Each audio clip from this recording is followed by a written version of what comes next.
So imagine standing on the sun-baked limestone walls of your city, right? It is the 8th century BCE. And that is a truly terrifying time to be alive. Oh, absolutely. You look out at the horizon, and instead of, I don't know, merchant caravans, you just see this massive cloud of dust kicking up. Right. And it's from the most brutal, just unstoppable military machine the ancient world has ever seen, the Assyrian army. Yeah, and they are marching directly toward your gate. Exactly. So panic is just ripping through the streets. People are burying their valuables in the dirt. Mothers are terrified. And then the primary religious leader of your city stands up in the public square. Which is where you would expect some comfort, right? Right. But he doesn't offer comfort at all. He doesn't say, God will protect us because we're special. Instead, he points at this encroaching army and essentially says they aren't here because our military is weak. They are here because you didn't pay your workers fairly last week. Yeah, it's intense. He tells them they are here because your judges take bribes and because you exploit the poor. It is just this incredibly jarring psychological pivot to take a massive geopolitical catastrophe and reframe it entirely as an internal moral failure. And that jarring pivot is exactly what we are exploring today. You are listening to a deep dive into one of the most massive, complex, and frankly misunderstood chunks of the Hebrew Bible. The latter prophets. Yeah, latter prophets. This includes the heavyweights, like Isaiah, Jeremiah, and Ezekiel, plus a collection simply known as the 12. And to guide us through this, our map for today is the extensive research and notes from Chris R. Velasquez, specifically a text called The Survey of the Latter Prophets, Isaiah through Malachi. And I think our mission here today is a total paradigm shift. I mean, if you are even casually familiar with these texts, or maybe you grew up hearing them quoted, it's very easy to view these prophets as like eccentric, erratic fortune tellers. Oh, for sure. People tend to picture them as these doomsday preppers, right? It's just screaming on street corners, predicting the future in some sort of weird mystical trance. Right, like an ancient Nostradamus writing down riddles. But Velasquez's research completely dismantles that idea, doesn't it? It absolutely does, because these individuals were brilliant covenant lawyers. They were masterful poets, theologians, and really political dissidents. Yeah, they were desperately trying to help their people make sense of total national collapse. And the trauma of exile, right? Like how to construct the hope for a restored world out of the actual ashes of the old one. Exactly. They were diagnosing a terminal spiritual illness within their society. And they were doing it in real time, watching all these symptoms manifest as corrupt court systems, economic exploitation, and, fraudulent worship practices. So let's start with the architectural blueprint of the text itself. Before we get into the bloody history of Israel and Judah getting trampled by empires, we really have to understand what this collection of books actually is. Right, because the way these texts are organized tells us a lot about how we are supposed to read them. Yeah. So in the Hebrew canon, where exactly do the latter prophets sit? So they are part of the section called the Nevi'im, which simply translates to prophets, but their placement is vital. They follow directly after the Torah. And the Torah is the first 5 books, right? Yes, exactly. The books containing the foundational laws and the covenant from Mount Sinai. And they also follow the former prophets, which are the historical books like Joshua, Judges, Samuel, and Kings. Okay, let me try a functional metaphor here to see if I have this right. If the former prophets, so the books of Kings and Samuel, are essentially a historical documentary of Israel's monarchy, right? Documenting the rise of King David, the building of the temple, and the eventual civil war that splits the nation. Right, the documentary of what happened. Yeah, then the latter prophets function like the director's commentary track, playing over that documentary. The historical books tell you what happened, but the prophetic books are pausing the tape to explain the mechanism of why it happened. I love that. That is a highly effective way to view it. The historical books will state, very matter-of-factly, that the Babylonian Empire breached the walls of Jerusalem and burned the temple. Just giving the cold, hard facts. Exactly. But the latter prophets explain why the God of Israel allowed Babylon to do that. They interpret history through a highly specific theological mechanism, which is covenant accountability. Okay, so unpack that a bit. What was the mindset they were arguing against? Well, the prevailing mindset of the ancient Israelites was often, we have the temple, we have the lineage of David, we are the chosen people, therefore we are invincible. Ah, like a magical shield. Precisely. Yeah. And the prophets step in to violently disrupt that assumption. They argue that covenant privilege does not cancel out accountability. In fact, it actually intensifies your accountability. Which brings up a really important point about how these books were actually written. Hmm. If they are this curated director's commentary, that implies a level of intentional editing, doesn't it? It does, and I think there's a huge common misconception that a book like Isaiah or Jeremiah is basically just a stenographic record. Right. Like Jeremiah gave a fiery speech on a Tuesday in the temple courtyard.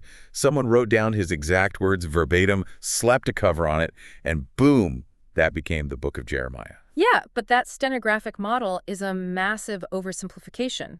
Modern scholarship, including the notes we are referencing today, treats these prophetic books as heavily curated literary corpora. So they were shaped over time. Yes, edited and arranged by generations of scribes. But do we have evidence of that editing process happening in the actual text? Or is that just modern scholars sort of imposing a theory on ancient documents? Oh, no, we have explicit, undeniable evidence of this process right in the text itself. Look at Jeremiah chapter 36. This chapter literally pulls back the curtain on ancient bookmaking. What happens in chapter 36? So God tells Jeremiah to take a scroll and write down all the words of judgment he has been speaking for the past 20 years. But Jeremiah doesn't write it himself. He calls for a scribe named Baruch. Okay, so Baruch is the guy with the pen. Right. Jeremiah dictates and Baruch writes. Later in the story, the king of Judah reads the scroll, absolutely hates the message, cuts it up with a scribe's knife, and throws it into a fire. Wow, so the original manuscript is literally burned to ash. Exactly. So what happens next? God tells Jeremiah to do it again. Baruch gets a new scroll. Jeremiah dictates the messages again. And this is the key part. The text explicitly notes that they added many similar words to the second edition. Oh, I see. So they are actively expanding and editing it. Yes. This narrative proves that the book in Jeremiah was mediated through scribal preservation. It was a conscious literary construction. Baruch and the scribal community around him were organizing these oracles not just as a diary of past events, but as a theological survival guide. The survival guide for who? For future generations who would be living in exile and needing to understand why they were there. That is fascinating. So we have these deeply intentional curated texts, but to really grasp the gravity of this covenant lawsuit they are bringing against the people, we have to look at the terrifying geopolitical meat grinder these prophets were trapped inside. You really cannot separate the theology of the prophets from the blood-soaked history of the ancient Near East. Yeah, the timeline in our source outlines three massive empires that dominated this era. We've got Assyria, Babylon, and Persia. It was an environment of perpetual, inescapable imperial trauma. Assyria was the dominant superpower from roughly 760 to 700 BCE. And then they get overthrown, right? Right. They were eventually overthrown by Babylon, who took control from about 640 to 586 BCE. And then the Babylonians were conquered by the Persian Empire, who swept in from 538 to 515 BCE and maintained control long after that. Let's talk about the specific traumas inflicted by these empires, because, as the source points out, they form the chronological spine of the prophetic books. What are the key dates we need to know? There are four major ones. In 722 BCE, you have the fall of Samaria. Which is the northern kingdom, right? Yes, the complete destruction of the northern kingdom of Israel by Assyria.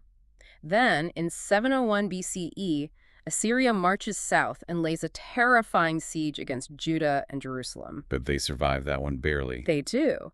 But then comes the ultimate catastrophe. Babylon arrives.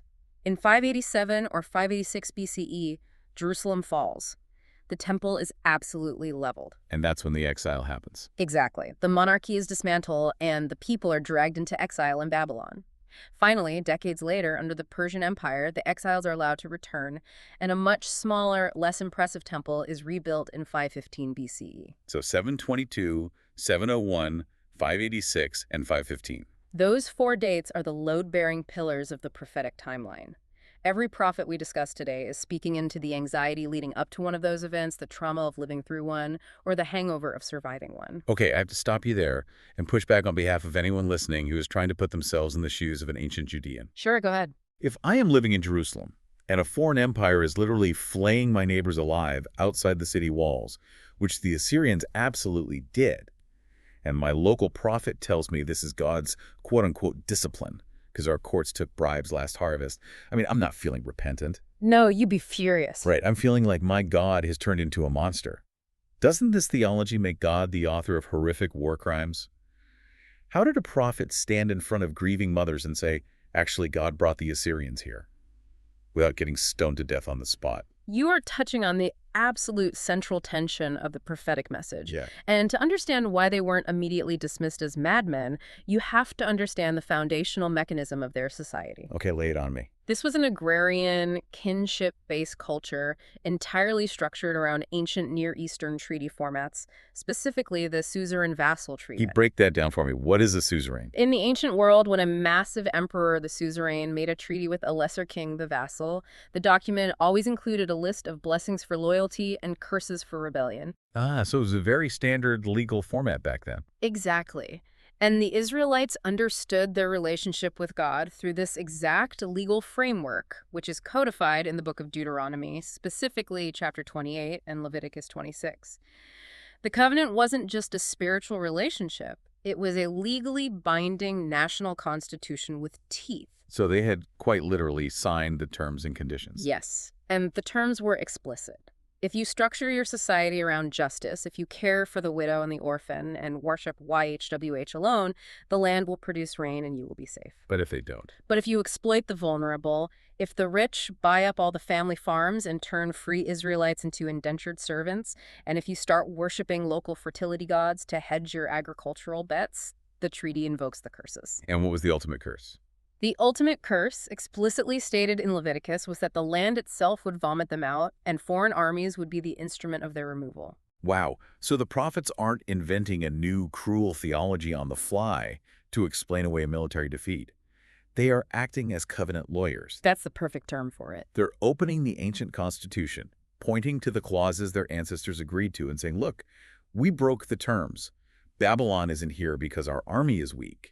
Babylon is here because our society is deeply unjust, and God is enforcing the treaty. Precisely. It shifts the exile from being a random historical accident or proof that the Babylonian gods were stronger than YHWH into a narrative of profound divine sovereignty. That makes so much sense. It meant YHWH was still in control. Yes. He was using these massive empires as tools for theological discipline.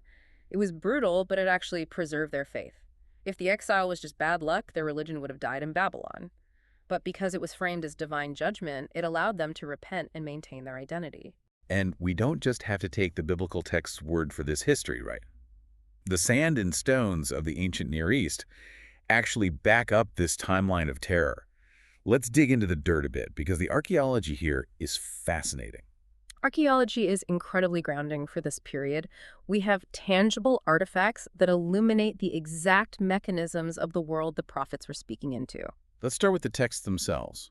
The source mentions the great Isaiah scroll. Yes, found among the Dead Sea Scrolls at Qumran in 1947. Right, this is that massive 24-foot-long leather scroll. Exactly. It dates back to roughly the 2nd century BCE. It is the earliest, large, nearly complete manuscript of Isaiah we have, and what it demonstrates is the staggering mechanism of textual stability. What do you mean by textual stability? Well, when scholars compared this scroll, which had been sitting in a cave for 2,000 years, to the medieval Hebrew texts we base our modern Bibles on, the differences were overwhelmingly minor, mostly just spelling variations. That is wild.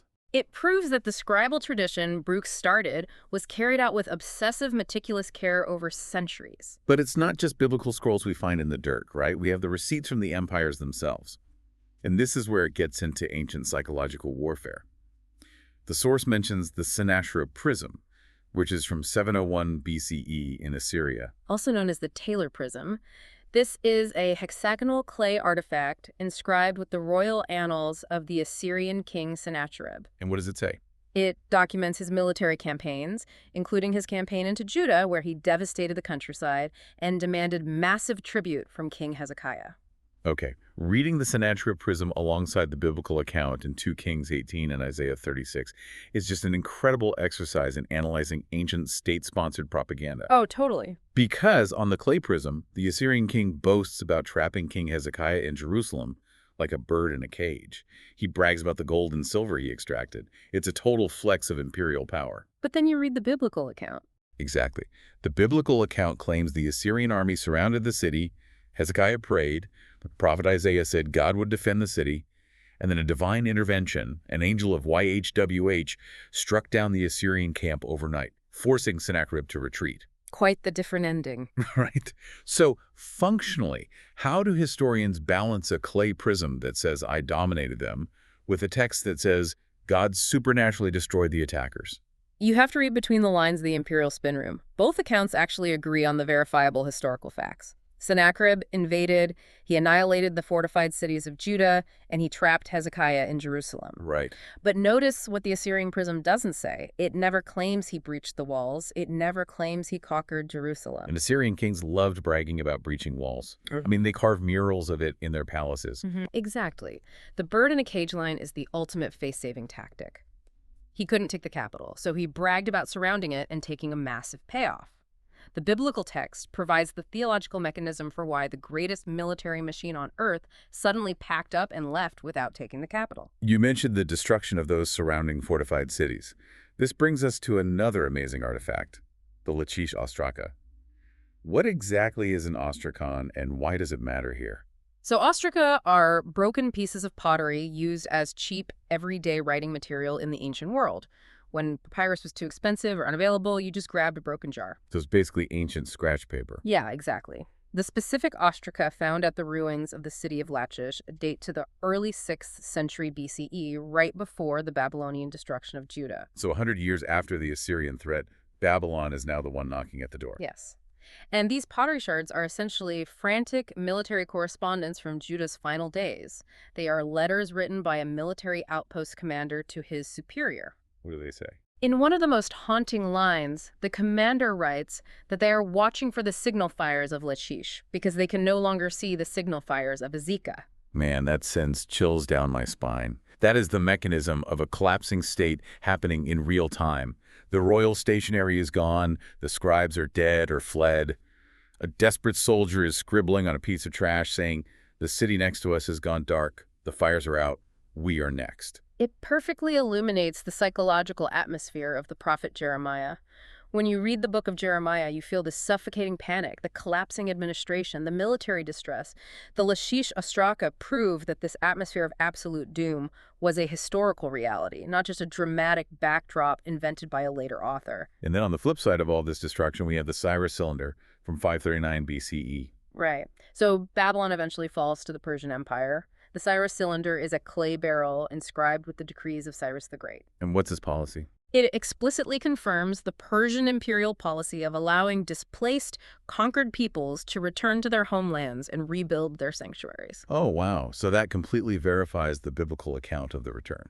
It is the exact, verifiable historical mechanism that triggered the return from exile, which sets the stage for post-exilic prophets like Haggai and Zechariah. It's amazing how the archaeology perfectly frames the text.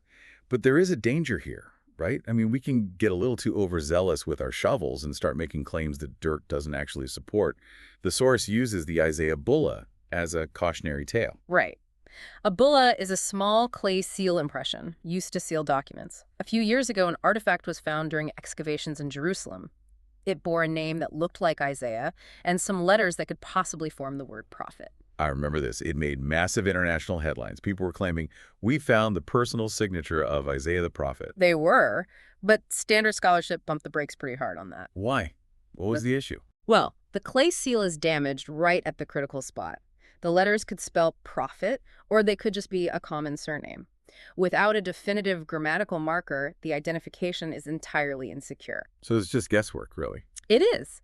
It serves as a great reminder of how we should use archaeology. Archaeology is brilliant at illuminating the atmosphere like the panic at Lachish and verifying the broad historical timeline. But it rarely gives us a direct prophet signature proof. Our desire for absolute physical proof shouldn't outrun solid, peer-reviewed evidence. Okay, so we've built the historical stage. We understand the timeline of the empires and the terrifying reality of the sieges. Now let's look at the men who had to step onto that stage and speak. We're going to start with the heavy hitters, the three major prophets who documented the before, during, and after of the exile: Isaiah, Jeremiah, and Ezekiel. These three books are monumental. They are massive in scope, and each takes on a uniquely different literary and theological shape, which is directly dictated by exactly when they were speaking to the crisis. Let's start with Isaiah. Our source notes that the book of Isaiah spans all the way from the 8th century, during the Assyrian crisis, deep into the post-exilic Persian period. So we are talking about hundreds of years of history covered in one book. It is a massive time span. Yeah, I like to conceptualize Isaiah as a multi-generational three-act epic. That structural pattern, the three acts, is heavily supported by deep literary analysis of the text. Act 1 encompasses chapters 1 through 39.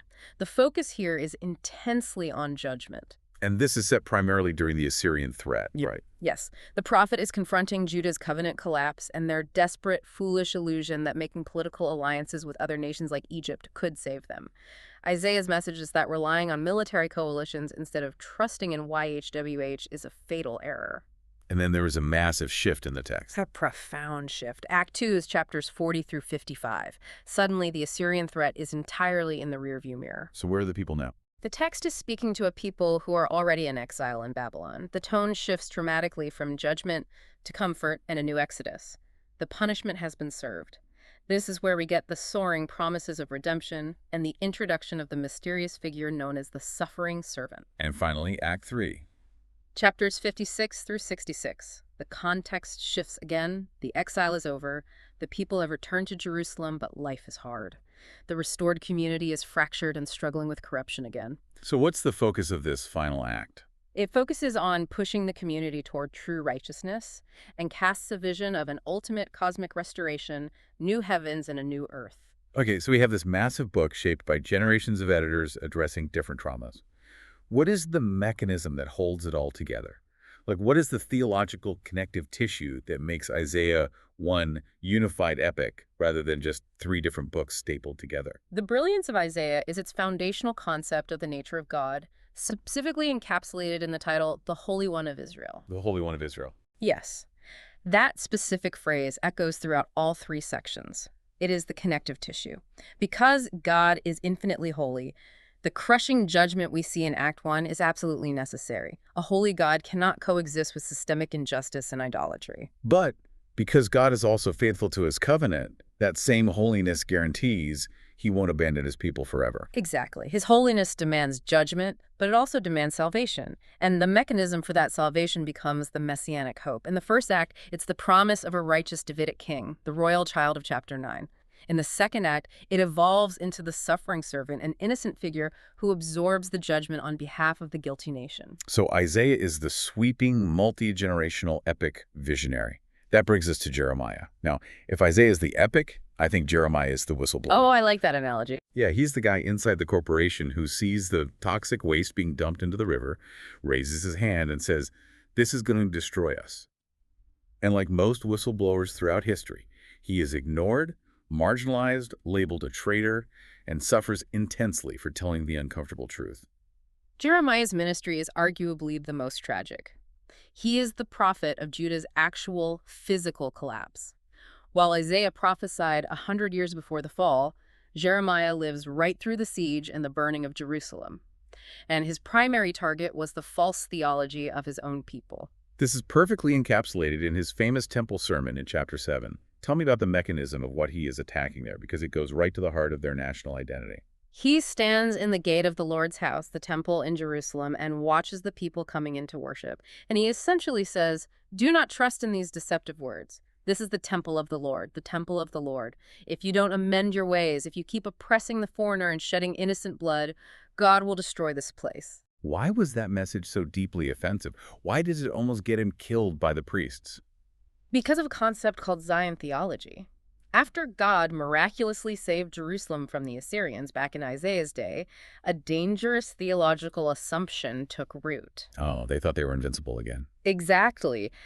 The people began to believe that because God's presence resided in the temple, the physical city of Jerusalem was an invincible, magical talisman. They thought, we can live however we want. We can exploit whoever we want because God would never let his own house be destroyed. And Jeremiah just shatters that illusion. He does. He tells them that temple possession without covenant fidelity is absolute self-deception. And he doesn't just preach this, right? He acts it out. The prophets were famous for these visceral, bizarre sign acts. Jeremiah buries a linen loincloth until it rots to show how Judah's pride will be ruined. Yeah, he smashes a clay pot in front of the elders to demonstrate how God will smash the city. And the most intense one, he literally builds a wooden ox yoke and walks around the streets of Jerusalem wearing it, like an animal. It is the mechanism of street theater, used to bypass their cognitive dissonance. He wears the yoke to dramatize that Judah must submit to the yoke of the king of Babylon. That resisting Babylon isn't patriotism, it's rebellion against God's discipline. And how did the people react to that? Violently. For this, he is thrown into a muddy cistern and left to die. Wow. So Jeremiah watches the city burn. He watches his dire predictions come true. But he doesn't just leave the survivors sitting in the rubble, right? There is a pivot point in his theology. There is. Right in the middle of this incredibly dark book, chapters 30 through 33 form what is known as the Book of Consolation. And this is Jeremiah's greatest theological contribution. He realizes that the old system laws written on stone tablets fundamentally didn't work because the human heart was too corrupt to obey them. So the hardware was fine, but the software was corrupted. A great analogy. So Jeremiah prophesies a mechanism for a new covenant. He says a day is coming when God will write the law directly onto their hearts. The transformation will be internal, not just external compliance. So Jeremiah tells them the temple won't save them. And sure enough, the temple burns. The people are dragged in chains 1,000 miles away to Babylon. Now, put yourself in their shoes for a second. Their entire understanding of the universe, their entire connection to the divine, was tied to the physical geography of Jerusalem and the architecture of the temple. Everything was tied to that location. Right. So what happens to their faith when Jerusalem is a pile of ash? That profound existential crisis is exactly what forces our third heavyweight, Ezekiel, to step onto the stage. Ezekiel is a priest without a temple. He is already a captive, living by the Shebar River in Babylon among the deported Judean exiles. And he is arguably the most visually intense avant-garde visionary in the entire biblical canon. I always think of Ezekiel as a surrealist performance artist. The imagery he uses is so shocking, so psychedelic, it almost feels like science fiction. Let's look at its opening vision in chapter 1. What is the mechanism of this vision, and why does he start the book this way? He describes a terrifying, multi-directional storm chariot descending from the sky. It has interlocking wheels, covered in eyes, winged creatures with animal faces, and blazing fire. And seated above it all is the blinding glory of YHWH. It's a total sensory overload. But what's the theological point of the wheels? Why wheels? The wheels represent total, unfettered mobility. The theological point is radical for an ancient Israelite. YHWH's sovereignty and glory exist outside of Jerusalem. God is not geographically trapped in the ruins of the temple. Oh, wow. He can move. Yes, he has mounted his chariot, crossed the desert, and shown up in Babylon in the unclean pagan land to be with his exiled people. But Ezekiel isn't just there to offer a comforting hug, is he? He uses some incredibly harsh, almost R-rated language to explain exactly why they are sitting in the dirt of Babylon in the first place. He has to shock them out of their denial. Many of the exiles still thought Jerusalem would somehow survive. Ezekiel uses severe graphic allegory to demolish that hope. Wait, he uses R-rated language? He does, yeah. In chapters 16 and 23, he portrays Jerusalem as an unfaithful bride, using highly explicit, provocative language to expose the sheer ugliness of their spiritual infidelity, their political alliances, and their idolatry. He strips away all their religious veneer and forces them to look at the grotesque reality of their covenant failure. He essentially acts as a brutal mirror. But once he has thoroughly shattered their illusions, once word reaches them that Jerusalem has indeed finally fallen and their hope is completely dead, Ezekiel pivots, and he gives us one of the most famous, resonant images of hope in the history of literature, the Valley of Dry Bones in chapter 37. It is a masterful piece of theology. Ezekiel is taken to a valley filled with desiccated human bones, representing the exiled nation of Israel. They say, "Our bones are dried up and our hope is lost," and God asks Ezekiel, "Can these bones live?" And the mechanism for bringing them back to life isn't a military strategy or a new king, is it? No, it is the ruach, the Hebrew word for breath, wind, or spirit. Ezekiel prophesies, and the spirit enters the corpses, and they stand up as a vast army.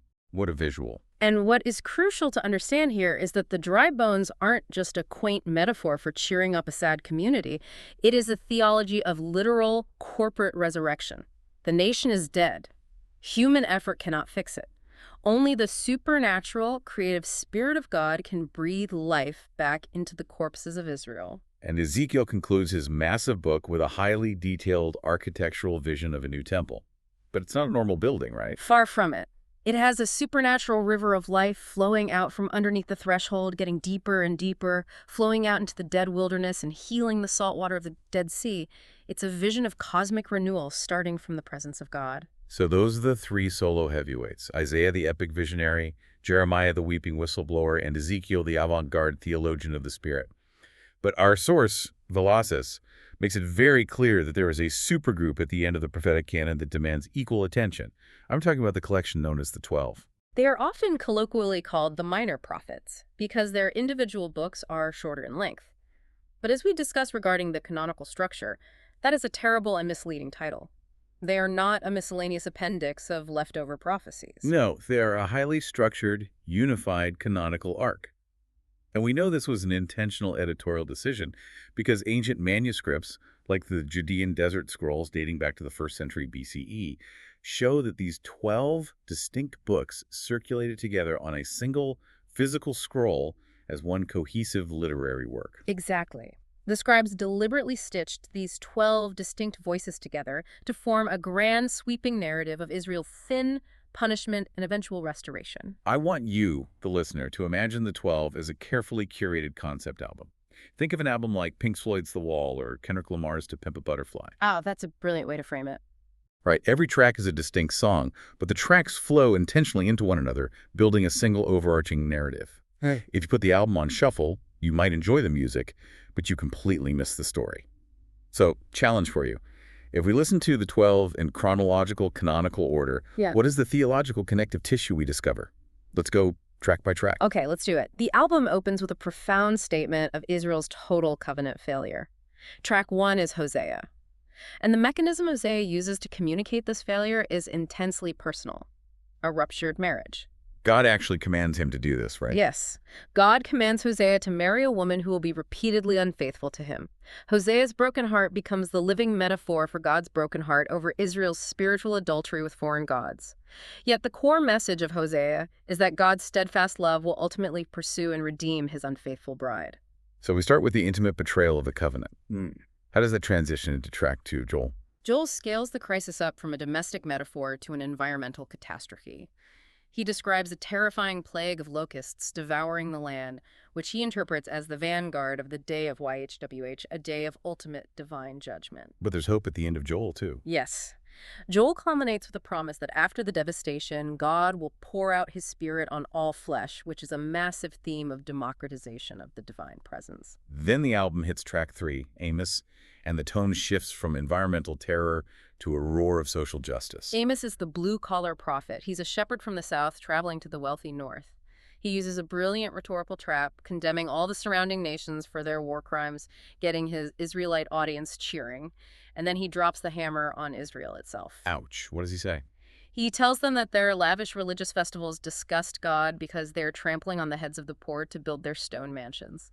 He demands that justice roll down like waters. And then, track 4, we get what seems like a bizarre comedic interlude, the Book of Jonah. Why is this story of a guy getting swallowed by a giant fish placed right here in the sequence? It is brilliant editorial placement. The previous prophets have been announcing doom on Israel and her enemies.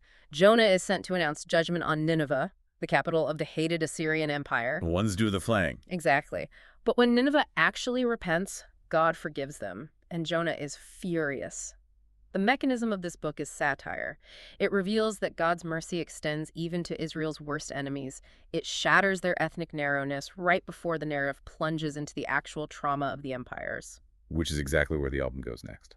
Track 5 is Micah, who brings us back to the reality of impending judgment, but drops the seed of hope about a future king from the tiny village of Bethlehem.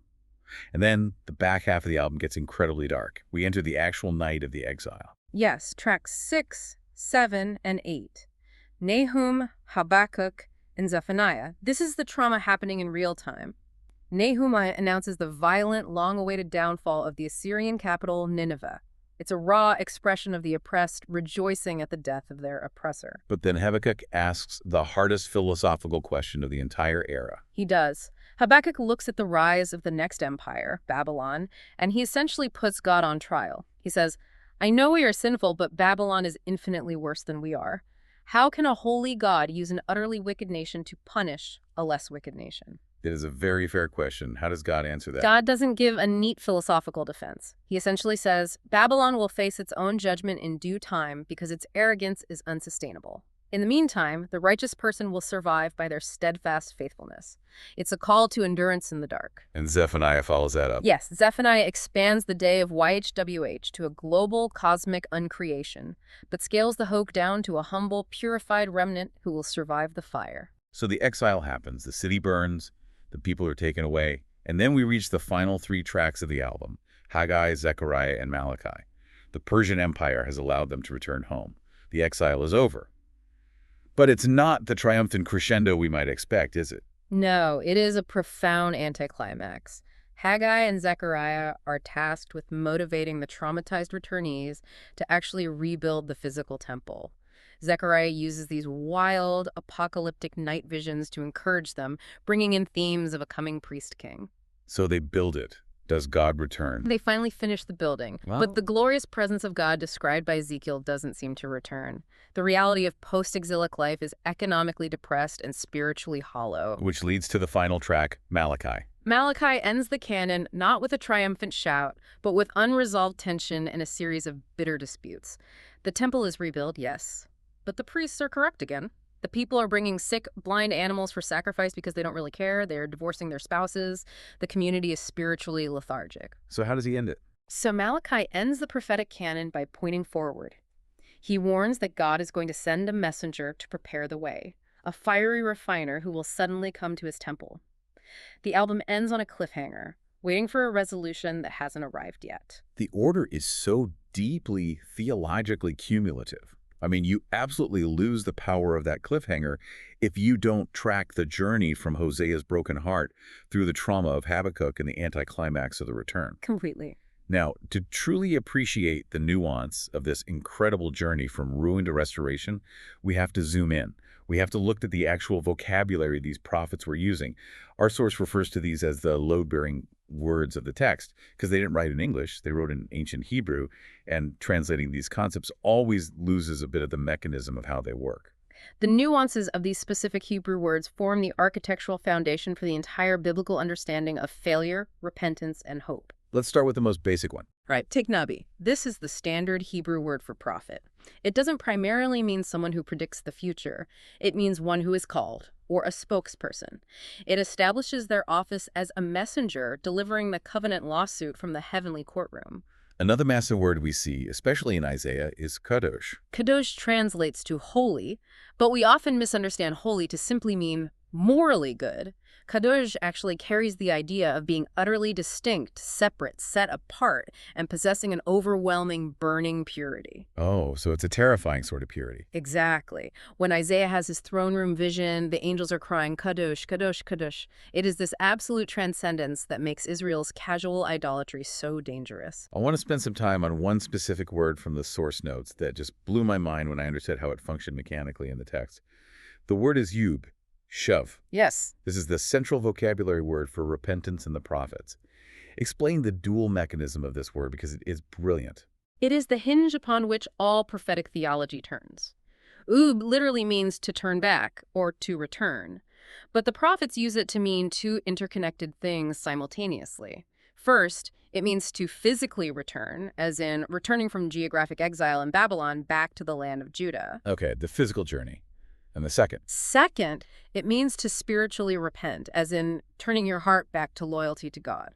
So they use one word to describe both the physical journey across the desert and the spiritual journey of the soul. Exactly, because for the prophets, those two journeys are inextricably linked.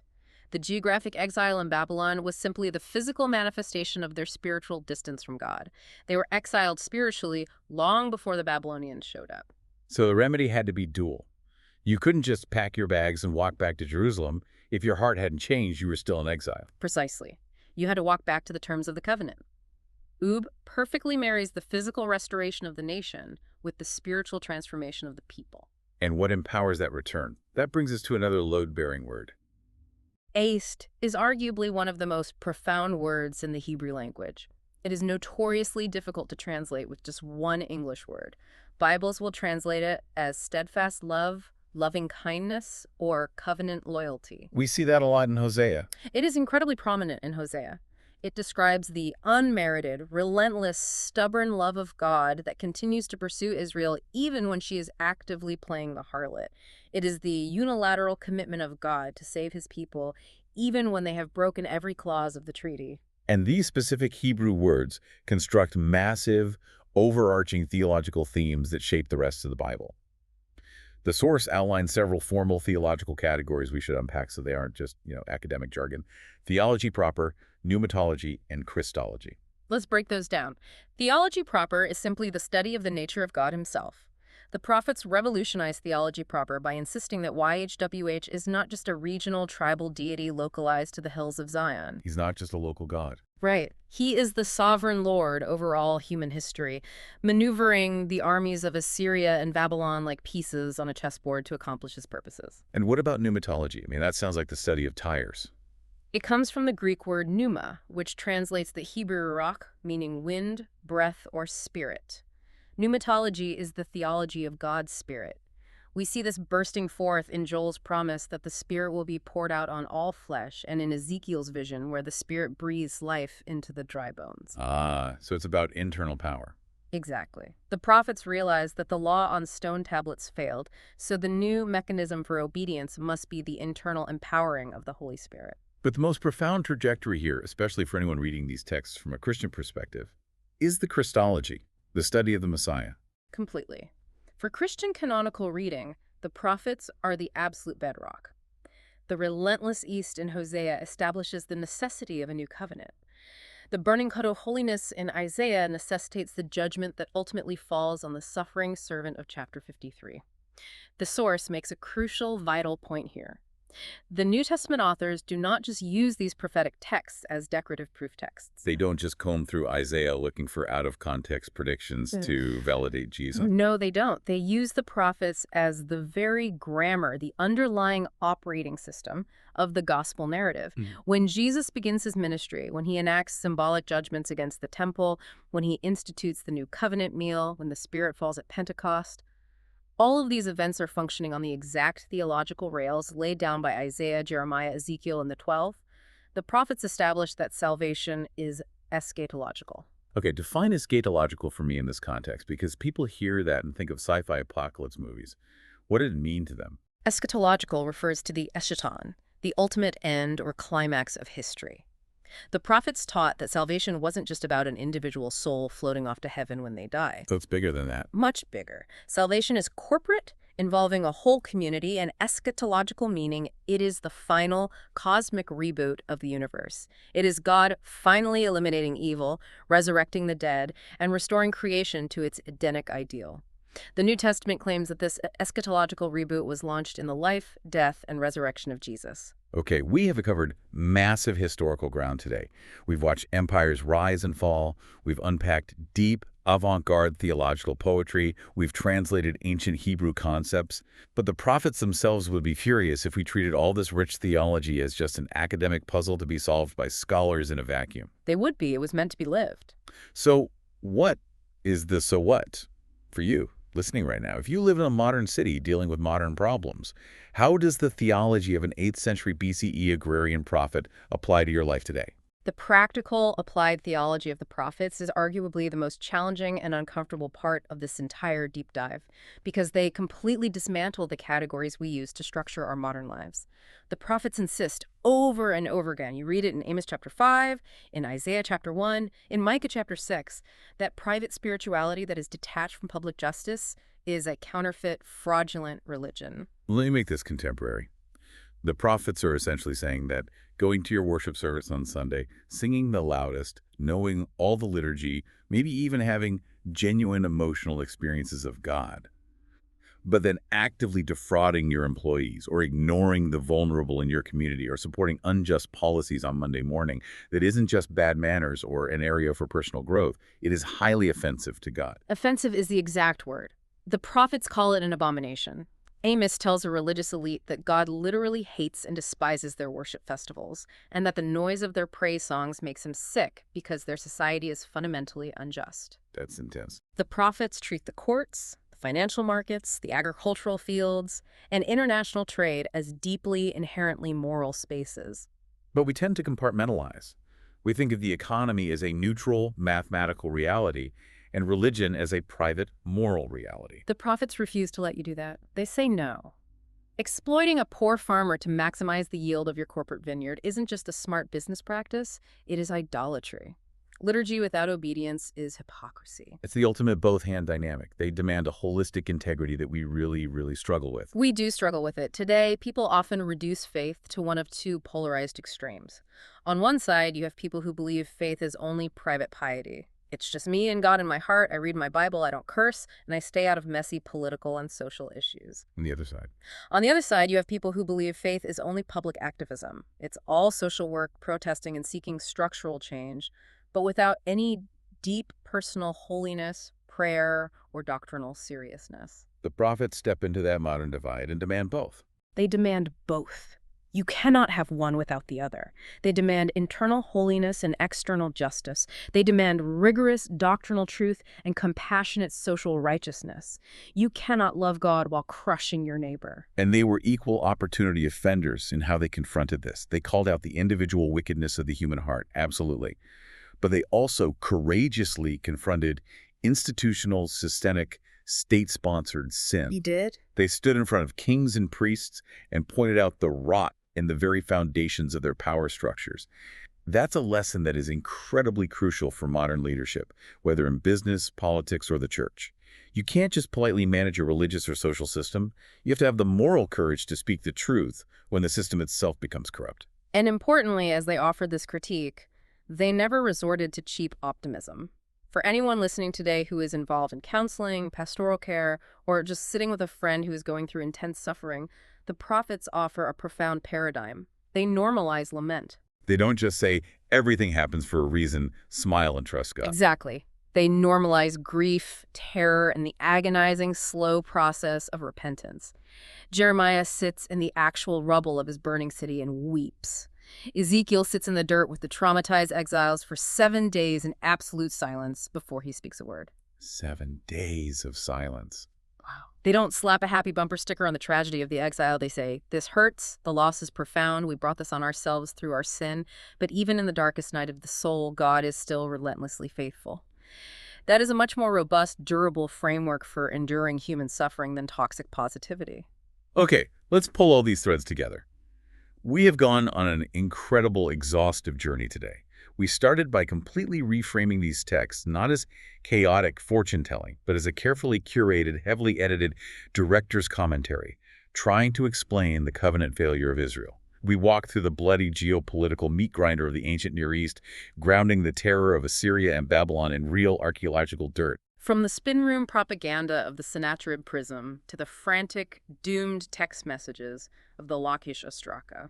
We sat with the distinct individual voices of the major prophets, the epic 3-act poetry of Isaiah connecting judgment to the suffering servant, the weeping, visceral street theater of the whistleblower Jeremiah announcing the new covenant, and the avant-garde, shocking performance art of Ezekiel, proving by the Shebar River that God's Spirit is not bound by geography and can breathe life back into dead bones. We also spun the theological concept album of the 12, tracing the precise canonical arc from a broken marriage in Hosea through the cosmic questions of Habakkuk down to the final waiting silence in Malachi. We saw how the load-bearing vocabulary of the prophets, words like hub, meaning to return both physically and spiritually, and est, meaning relentless covenant love, laid the very grammar for the entire New Testament understanding of Jesus and the eschatological reboot of the world. And finally, we faced their demanding, uncomfortable call for a holistic faith that pairs private worship with radical public justice, and their provision of a theology that has the strength to weep in the rubble. Now, before we sign off, I want to leave you, the listener, with one fascinating thought experiment drawn from the source, though you only briefly touched on, but it is deeply worth mulling over. It's about the book of Jonah and what the source calls the universal horizon.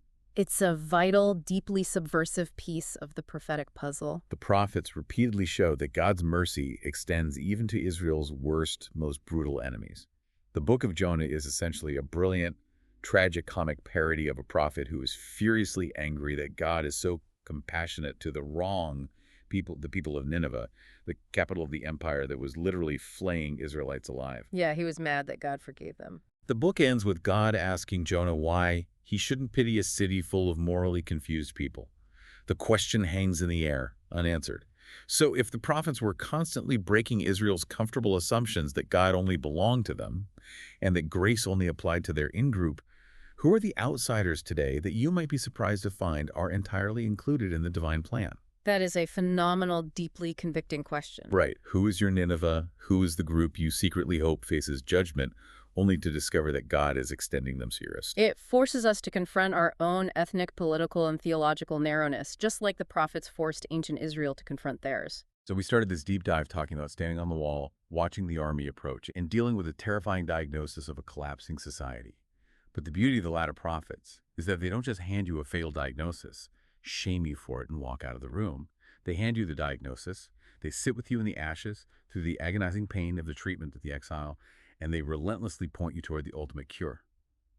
A new heart, a new spirit, and a restored world. Thank you for joining us on this massive journey. Keep questioning, keep exploring, and we'll see you on the next deep dive.